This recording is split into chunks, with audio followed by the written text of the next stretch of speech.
She walked into the dealership alone. No fancy clothes, no bodyguards, just confidence. But the moment they saw her, they judged her, laughed, kicked her out without even asking her name. What they didn't know, she was the daughter of a billionaire, and the next day, her father showed up in a Rolls-Royce and changed everything. You don't want to miss this. Excuse me, can we help you? That's what the salesman said the moment Ava stepped through the tall glass doors of a luxury car dealership. It was one of those showrooms where the floors sparkled more than most people's homes, and every car inside cost more than a year's rent. The air was cold, the smell of leather and polish strong, and the lighting made every vehicle gleam like treasure. Ava stood in the entrance, taking it all in. She was just 20 years old, a young black girl wearing casual jeans, clean sneakers, and a simple hoodie. Her hair was tied back neatly, and she carried a quiet, confident energy. She didn't look flashy. She didn't try to impress. She was just curious, excited, and ready to buy her first luxury car. But the moment she walked in, it felt like she had stepped into a room where she wasn't welcome. Two employees behind the front desk looked at her, exchanged glances, and laughed softly to themselves. One leaned in and whispered, not low enough, "She's not buying anything. Just wasting our time." Ava heard it, but said nothing. She moved forward, eyes fixed on a stunning silver BMW that sparkled under the showroom lights. She walked toward it, admiring its sleek build and custom finish. It wasn't just a car. To her, it represented something. Independence, achievement, growth. A reward she had worked for. She gently reached out and ran her hand across the side panel. Just then, a sharply dressed salesman with a tablet stepped in front of her, blocking her view. He didn't say hello. He didn't smile. "Sorry, miss," he said in a tone that was more condescending than polite. "This vehicle is worth over $100,000. We don't allow everyone to touch it." Ava raised her eyebrows slightly, surprised. "I'm actually here to," she began. But he cut her off mid-sentence. "Unless you're ready to purchase today, I'm going to have to ask you not to touch the merchandise," he said firmly. She blinked. Her voice didn't raise. Her body didn't flinch. But her heart was racing. She looked him in the eye, trying to stay calm. "I came here to look at options," she said. "Isn't that what people do before buying?" The man glanced back at his coworkers, then gave a small shrug. "We don't do walkthroughs unless someone's pre-approved or has a scheduled appointment. Do you have one?" She didn't. He continued, "Then maybe this isn't the right place for you today." No effort to guide her. No intention to treat her fairly. No questions about what she was looking for, how much she could spend, or if she needed help. Just assumptions. Assumptions based on how she looked, what she wore, what they thought she could afford. She glanced around again. Other customers, mostly older, dressed in suits or expensive dresses, were being offered drinks, walked through specs, smiling and test driving. Ava?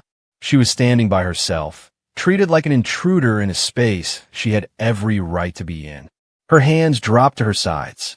There was a tightness in her chest, not from embarrassment, but from disappointment, for frustration, from knowing this wasn't the first time and probably wouldn't be the last. She gave the car one last look, turned quietly, and walked toward the exit. Not one person stopped her. Not one person asked her name. Not one person apologized.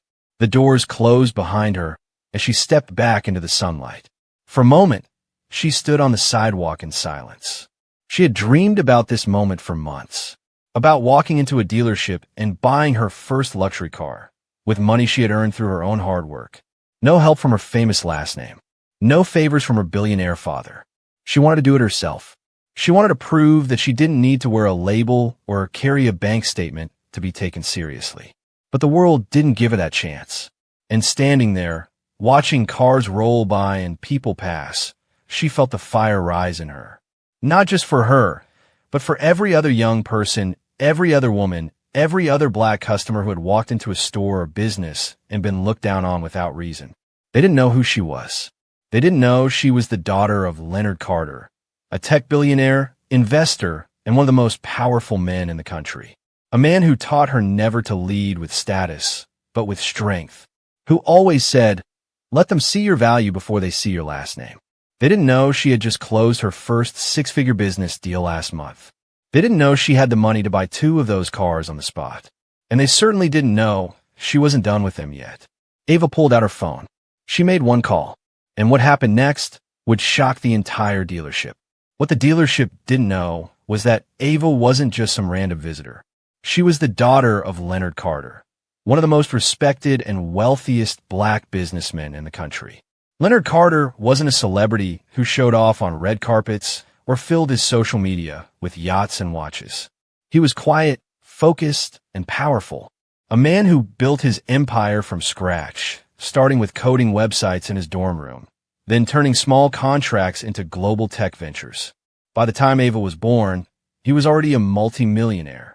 And by the time she entered college, Forbes had listed him among the top black entrepreneurs in the world. He owned tech companies, real estate across continents, production studios, and yes, even a small but profitable stake in a luxury auto manufacturing group. Cars were his passion, but so was character. He taught Ava how to drive himself. Not just cars, but her future. While other billionaires spoiled their kids with handouts and headlines, Leonard made Ava earn her way. He raised her with a simple but powerful mindset. Don't just inherit wealth. Inherit wisdom. So, Ava didn't grow up bragging about her father. She didn't post private jets or designer bags on Instagram. She wore what she liked, built her own small online business in college, and graduated early with honors in software development. And she didn't want to buy a car just to flex. She wanted to buy a car to mark a milestone. This wasn't a gift from her father. It wasn't a reward for being daddy's princess. It was her moment, her achievement, the day she would finally say, I made it here on my own. She had saved the money. She had done the research. And she knew exactly what she wanted, something sleek, elegant high performance. A symbol of who she was becoming. That's why she chose to visit the dealership alone. No bodyguards. No last name dropped. No expensive watch or brand names. Just Ava, walking in as herself. She didn't want special treatment, but she didn't expect disrespect either. And that's exactly what she got. What the dealership employees saw was not a future tech mogul. They didn't see a determined entrepreneur ready to spend big. They didn't see the woman who had just secured her second round of funding for a mobile platform she'd built herself. They saw a young black girl in sneakers. That was all it took for them to write her off. They didn't ask for her name. They didn't ask how they could assist. They didn't even ask why she was there. They assumed she couldn't afford a test drive. Assumed she was just browsing. Assumed she didn't belong in a showroom like theirs. But assumptions don't cost them anything until they do. As Ava stood outside the dealership, her phone buzzed. It was a message from her best friend, who had always told her, "You're too humble. Sometimes people need to be reminded who you really are." And right now, Ava agreed. She had tried to walk in with grace, with humility, with respect. But sometimes the world only pays attention when you shake the ground they're standing on. She took a breath, looked back through the glass doors, and then pulled out her phone. She opened her contacts and tapped on the name Dad. It rang once. He answered immediately. "Hey, baby girl. How's the car shopping going?" Ava paused. "They kicked me out," she said quietly. Silence on the line. "They didn't even ask what I was looking for. Just assumed I couldn't afford anything." She didn't need to say more. Leonard Carter had spent decades fighting through those same walls. Being underestimated. Being ignored. Being judged. And now, they had done it to his daughter. His tone was calm. Steady. But Ava knew what that calm meant. "I'll meet you there in the morning," he said. That night, Ava didn't sleep much. Not because she was angry, but because something inside her had shifted. She was no longer just thinking about buying a car. She was thinking about what that car represented now. Respect. Not just for her, but for every young person who had walked into a space and been made to feel small. For every woman of color whose intelligence had been dismissed. For every dreamer who had been told, with words or without, "You don't belong here." The next morning would not just be about making a purchase. It would be about sending a message. A very clear message. By sunrise, the city was alive. Cars honked. People rushed to work. And in front of Barrington Elite Motors, a small crowd started to form without warning. Because parked in front of the glass doors was a Rolls-Royce Phantom. White and gold. One of one. Custom built for a man who didn't need introductions. Behind it, a matte black Maybach and 2 executive escalades. The staff inside the dealership ran to the windows. One whispered, "Is that?" "It is," someone else replied. Leonard Carter. And standing beside him, wearing the same casual outfit as yesterday, but now with unshakable presence, was Ava. The next day, things changed. Around 11 a.m., the dealership looked just like it always did. Polished floors, salesmen sipping coffee, the scent of leather and car wax in the air. Phones rang in the background, and a few early customers wandered between vehicles, getting the usual VIP treatment. To the staff, it seemed like a normal morning, until it wasn't. First came the sound, a deep, velvety engine hum, not loud, but unmistakable. Heads turned. Conversations paused. The receptionist stood up, peering through the tall glass windows. A Rolls-Royce Phantom rolled into the dealership lot. But this wasn't just any Rolls. It was custom-built, snow white with gold accents glinting in the sunlight. Every curve of the body screamed wealth, every detail carefully designed. The spirit of ecstasy hood ornament shimmered like a crown in motion. Behind it came a matte black Maybach, followed by 2 armored SUVs, sleek, tinted, and clearly there for security. Customers inside the showroom walked to the windows. A man dropped his phone. A woman clutched her purse tighter, not in fear, but awe. The staff stood frozen. Not a word was spoken, until the dealership manager whispered, "That's Leonard Carter." The name hit the room like a gust of wind. Leonard Carter, the billionaire, the tech mogul, the man who turned his software empire into one of the most influential holdings in America. He had spoken at the United Nations. He'd been featured on the covers of Fortune, Forbes, Time, and Bloomberg. And now, he was parked in their lot. The doors of the Rolls-Royce opened. First, a sharply dressed assistant stepped out and scanned the area. Then came Leonard himself. He wore a perfectly tailored charcoal gray suit with a black silk tie and gold cufflinks. Not flashy, not loud, just undeniably powerful. He didn't look around nervously. He didn't try to impress. He didn't have to. And walking right behind him, stepping out with calm confidence, was Ava. Same girl, same hoodie, same quiet grace. But today, there was something different in her posture, a quiet power in the way she walked beside her father. Every single employee who had ignored her yesterday was now staring. The receptionist gasped softly, eyes widening.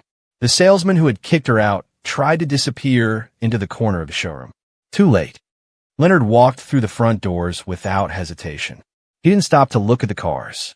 He didn't smile. He walked straight to the front desk. The manager rushed out from his office, trying to recover. "Mr. Carter, it's an absolute honor to have you here today. How can we assist?" Leonard held up a hand. Just one gesture, and the man fell silent. "My daughter," he said calmly, his voice firm but quiet, "came here yesterday." The room went still. Everyone could hear him. No one moved. "She came here," he continued, "to buy a car. With her own money. She was treated like a nuisance. Like she didn't belong." The manager swallowed hard. "Sir, I wasn't made aware of." "You were aware of how your team treats people who look like her," Leonard said, looking him directly in the eye. "You just didn't think it would matter." Ava stepped forward, her voice calm. "I wasn't asking for special treatment. I didn't say who I was. I wanted to be treated like any other customer." Leonard turned back to the staff. And that's exactly what didn't happen. You could feel the temperature in the room drop. Phones were silently lifted as some customers began recording, sensing something big was happening. Leonard continued, "We were going to purchase 3 cars today. Today. Cash. But after yesterday's treatment, we'll take our business somewhere else." The manager's face went pale. "Sir, please," he stammered. "Let's make it right. We'll offer your daughter a full private consultation. Any vehicle she wants, top service." Leonard shook his head. "You only treat people with respect once you know their name. That's not service. That's damage control." He looked around at the staff. The ones who had smirked yesterday. The ones who now looked like statues, stiff, silent, uncomfortable. "I don't care if my daughter walks in wearing a hoodie or a gown," Leonard said. "You treat her and every other customer with respect. Period." He turned to Ava. "Let's go." They walked out just as quietly as they had walked in. Outside, a small group of people had gathered. The cars, the man, the moment, it had drawn attention. And within minutes, someone uploaded the footage to social media. The video exploded online. Clips of Leonard Carter walking into the dealership. Ava standing calmly beside him. The stunned faces of the staff. The moment he said, "You only treat people with respect once you know their name."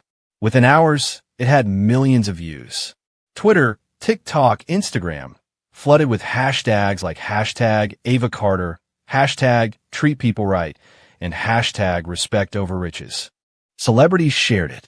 Activists reposted it. Customers began leaving one-star reviews for the dealership, calling out discrimination and arrogance. The dealership issued a formal apology the same day, but it didn't help. Their reputation? Ruined. As for Ava, she purchased her car that afternoon, a silver BMW, fully loaded, from a small, black-owned dealership across town. They didn't recognize her at first. They just welcomed her, listened, helped. And when she drove off the lot, the smile on her face wasn't just about the car. It was about being seen, respected, heard. The manager rushed outside, nearly tripping over his own feet. His voice was eager, almost desperate. "Mr. Carter, we're honored to have you. Please come in." Leonard didn't smile. He didn't even slow his stride. His eyes locked onto the man who just a day earlier had been nowhere to be found when his daughter was dismissed from this very place. "I heard," Leonard said in a calm but unmistakably firm tone, "that my daughter was kicked out of here yesterday." The manager's confident posture faltered. His face lost color as his eyes darted to the staff behind him. He forced a laugh. There must have been some misunderstanding, but Ava didn't let him finish. "There was no misunderstanding," she said, her voice strong and steady. "You didn't ask me if I needed help. You didn't ask what I wanted. You didn't ask if I had an appointment. You just looked at me and assumed I didn't belong." Her words hung in the air like thunder. Silence blanketed the entire showroom. Every employee, every customer nearby, had stopped what they were doing. Eyes shifted. Phones slowly came out. Everyone sensed this wasn't just a visit. It was a reckoning.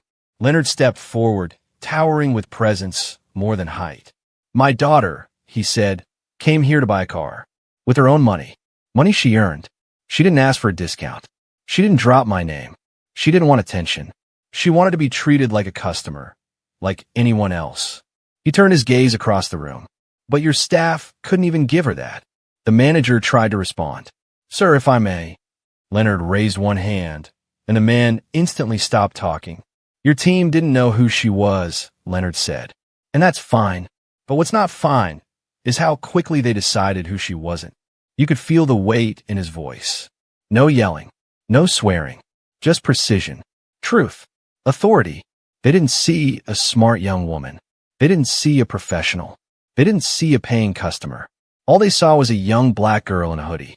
He paused, and that told me everything I needed to know about this place. Everyone was still. Even the luxury cars, usually symbols of motion and power, suddenly felt like background props in a story far bigger than them. "We were going to purchase 3 vehicles today," Leonard continued. "Cash. No financing. No games. But not anymore." The manager stepped forward, panic in his voice now. "Mr. Carter, please. Let's make it right. We'll offer a full private consultation for Ava, any model she wants, exclusive offers." Ava looked at him, unimpressed. Leonard spoke before she could. "You're not trying to fix the way you treat people. You're trying to fix the optics." He leaned slightly closer, eyes unblinking. "Let me make this very clear. I don't reward disrespect. Not toward my daughter. Not toward anyone." The air inside the dealership felt heavy, almost unreal. The salesman from the day before was standing just a few feet away, trying to hide behind a showroom pillar. Ava saw him. He refused to meet her eyes. Leonard turned to Ava and asked, "Ready to go?" She nodded, and just like that, they turned. No yelling, no swearing, no threats, just dignity, strength, silence. They walked slowly back toward the Rolls-Royce, the staff and onlookers still watching in stunned silence. The assistant opened the rear passenger door, and Ava stepped inside first. Leonard paused for a moment, then looked back once. He didn't say anything. He didn't need to. His silence spoke louder than 1,000 words. As the door shut behind him, the engine purred and the convoy rolled out of the parking lot like a presidential motorcade. Inside the dealership, no one knew what to say. The staff stood awkwardly, their faces pale and their minds racing. The manager looked out the window, shoulders slumped. "What have we done?" he whispered to himself. That's when a young intern, barely 19, broke the silence. "She came in here yesterday, just wanted to buy a car," she said softly. "And we treated her like nothing." No one disagreed. One employee quietly walked over to the silver BMW that Ava had touched the day before, the same one they told her not to even approach. He looked at it now, and it no longer looked like a symbol of success. It looked like a symbol of failure. Across town, Ava and Leonard arrived at a smaller, independently owned luxury dealership. No flashy signs, no marble floors. But the moment Ava stepped in, she was greeted with a warm smile and a "How can we help you today?" No one looked her up and down. No one asked if she could afford it. They asked what she wanted. Within 2 hours, she had purchased her car, a silver BMW M5, just like the one she had admired the day before. And she paid in full. The owner of the dealership, unaware of what had happened earlier that morning, simply said, "Thank you for trusting us. We're honored to have you here." Ava smiled. "That's all I ever wanted." Later that week, everything changed, not just for Ava, but for the dealership, the staff, and the thousands of people watching from around the world. It all started when a customer, a quiet observer who had been sitting in the dealership that day, posted a short video online. The footage showed Ava walking in, being ignored, and then being escorted out. Then, in a second clip, the video jumped to the next day. Rolls-Royce, Maybach, SUVs, and Leonard Carter walking side by side with Ava. The caption read, "They kicked her out because she didn't look like a customer." The next day, her billionaire father showed up. Within hours, the video spread like wildfire. 1 million views. Then 5. Then 10. News outlets picked it up. Influencers reposted it. People on TikTok, Instagram, and Twitter began using the video to talk about everything from racism and classism to the importance of dignity. One comment read, "She didn't walk back in angry. She walked in with power. That's how you do it." Another said, "The dealership lost way more than a few sales. They lost respect." Despite the storm online, Ava stayed quiet for a few days. She didn't want to be famous. She hadn't planned this. But the world had seen what happened, and now everyone wanted to know her side. Eventually, she agreed to an interview with a major news network. Sitting across from the host in a simple blazer and jeans, Ava spoke clearly, calmly, and confidently. "I didn't walk into that dealership to prove anything," she said. "I just wanted to buy a car. I didn't expect special treatment. I didn't expect anyone to recognize me. I just expected respect." The interviewer leaned in. "And when you didn't get that?" Ava smiled softly. "I left. I didn't yell. I didn't argue. I walked away. My dad found out later, and he made the decision to come with me the next day. Not to flex his money, but to make a point that you never know who you're talking to. And you should never assume someone doesn't belong just because of what they look like." The video of her interview got even more views than the original clip. People were struck not just by the story, but by how Ava carried herself. Graceful, honest, unshaken. She quickly became a symbol, not of revenge, but of self-worth and quiet strength. Articles called her the girl who changed the game. Students wrote essays about her. A few universities even invited her to speak about her experience. Meanwhile, back at the dealership, things weren't going so well. The viral video had caused serious damage to their reputation. Their Google and Yelp reviews were flooded with angry comments. "Disrespectful to women. Shameful treatment. Lost my business forever." In just a week, they lost dozens of customers. Some had already placed deposits. The brand itself issued a statement, apologizing to Ava publicly. "We are deeply sorry for the treatment Ms. Carter received at one of our franchises. This does not reflect our values." But it was too late. The manager who dismissed Ava, he was removed. The salesperson who stopped her from touching the BMW, gone too. They tried to fix things, but the damage was done. Because in the end, it wasn't just about Ava. It was about everyone who had ever been underestimated, dismissed, or judged based on appearances. Ava didn't celebrate their downfall. That wasn't who she was. Instead, she focused on the positive. She started using her platform to speak about unconscious bias, customer service ethics, and equal treatment. Not to scold, but to educate. "I'm not angry," she said in a live stream, "but I am aware, and I want others to be too." A few months later, Ava finally bought her dream car, a Mercedes AMG GT in obsidian black, with custom red leather interior. It wasn't from a flashy dealership. It wasn't even from a chain. It was from a small, locally owned luxury showroom, one that had welcomed her the moment she walked in. The owner shook her hand, looked her in the eye, and said, "We don't care about your last name. We care about how you want to drive." Ava smiled. That meant everything. She paid in full. No discounts. No favors. Just business. Just respect. Later that evening, she pulled the AMG in her driveway. The engine purred as she parked next to her dad's Rolls-Royce. Leonard came out of the house with a proud smile. Ava stepped out, looked at the car, then at her dad. "Well," she asked. He nodded. "Now, that's how you make a statement." They both laughed. But deep down, Ava knew the car wasn't the real statement. Her actions were.